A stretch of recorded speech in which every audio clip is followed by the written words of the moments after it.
જય સ્વામિનારાયણ, જય શ્રી કૃષ્ણ। આજે આપણે બનાવીશું પાકી કેરીનો હલવો। તો પાકી કેરીના હલવા બનાવવાની રેસીપી આપણે ચાલુ કરીએ। તો સૌપ્રથમ જો આપણે અહીંયા 1 ગ્લાસ કેરીનો રસ લઈ લીધો છે। ત્યારબાદ આપણે પોણો કપ એટલે કે અડધી વાટકીથી ઉપર રવો લઈ લીધો છે। તો સૌપ્રથમ આપણે રવાને શેકવાનું શરૂઆત કરી દઈશું।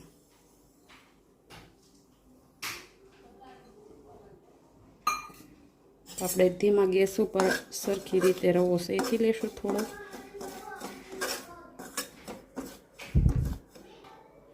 તો આપણો રવો છે તે સરસ મજાનો શેકાઈ અને છૂટો થઈ ગયો છે। તો હવે આપણે આમાં ઘી એડ કરી દેશું। તો આપણે સૌપ્રથમ આપણે દેશી ઘી લઈ લીધું છે અને તે બે ચમચા જેટલું એડ કરશું।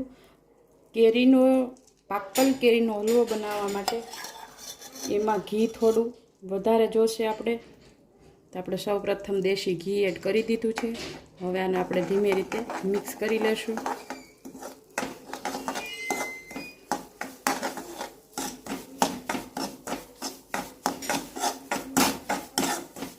અને તો આપણે ઘી નાખી દીધું અને સારી રીતે મિક્સ કરી અને ધીમી આંચ ઉપર શેકવા દેશું। ત્યારબાદ આ રીતે રવો ધીમે ધીમે શેકાતો જાય ત્યાં ગોલ્ડન બ્રાઉન કલરનો થાય ત્યાં સુધી આપણે શેકવાનો છે। તો આપણે એને ધીમી આંચ ઉપર શેકી લેશું। પોચા હાથે મિક્સ કરતો રહેવાનો અને એથી આપણો રવો છે તે નીચે બેસી જશે અને આપણો હલવો છે તે એકદમ સરસ નહીં બને તે માટેથી આપણે મિક્સ કરતું રહેવાનું છે।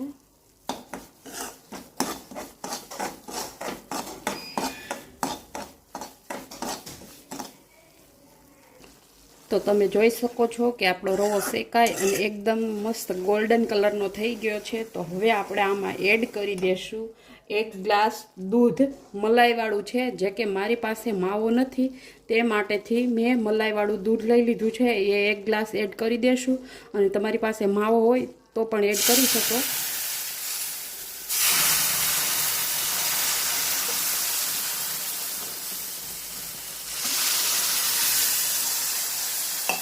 તો આપણે સારી રીતે મિક્સ કરી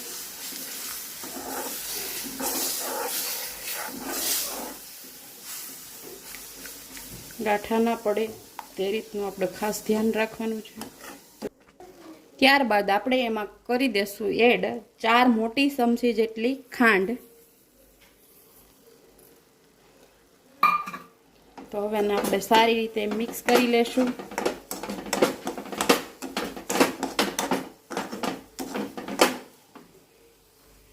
તો આપણું બધું તમે જોઈ શકો છો આપણું બધું દૂધ અને ખાંડ છે તે બધું મિક્સ થઈ ગયું છે અને દૂધ આપણું બધું બળી ગયું છે।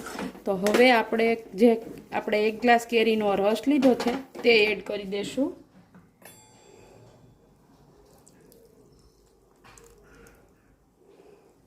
એકવાર બનાવજો, સરસ બને છે। ભગવાન સત્યનારાયણ ભગવાન છે અથવા આપણો કાનાજી છે તેને ભોગ પણ લગાવી શકો છો તમે આ હલવો।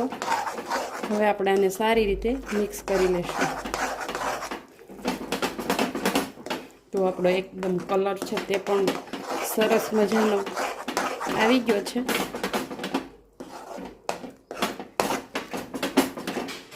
હવે આને આપણે ઘી છૂટું પડે ત્યાં સુધી પાકવા દેશું।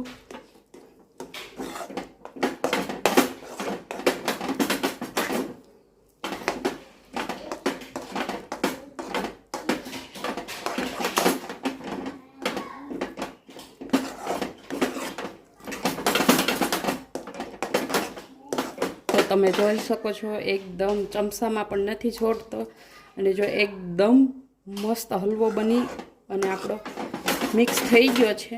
તો હવે આપણે આને છે ને સારી રીતે મિક્સ કરી ફેટી લેશું। તો આપણો હલવો છે તે સરસ મજાનો પાકી અને એકદમ મસ્ત મિક્સ થઈ ગયો છે અને તમે જોઈ શકો છો હલવામાંથી ઘી પણ છૂટું પડી ગયું છે। મોટી એવી થાળી લઈ અને એમાં પાથરી દેશું અને ડીશ ઉપર આપણે થોડું એવું ઘી લગાવી દેશું।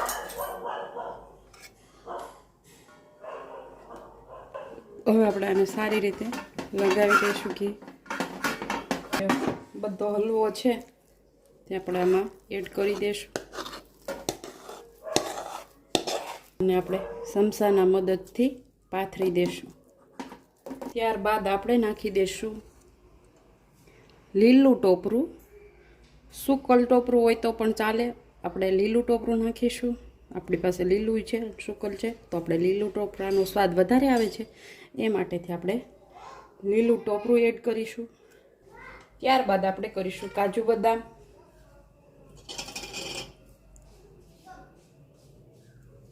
તો તૈયાર છે આપણો પાકી કેરીનો હલવો. તો તમને આ રેસીપી કેવી લાગી છે તે કોમેન્ટ બોક્સમાં જરૂરથી કહેજો અને ફરી મળીશું એક નવી રેસીપી સાથે. જય સ્વામિનારાયણ, જય શ્રી કૃષ્ણ.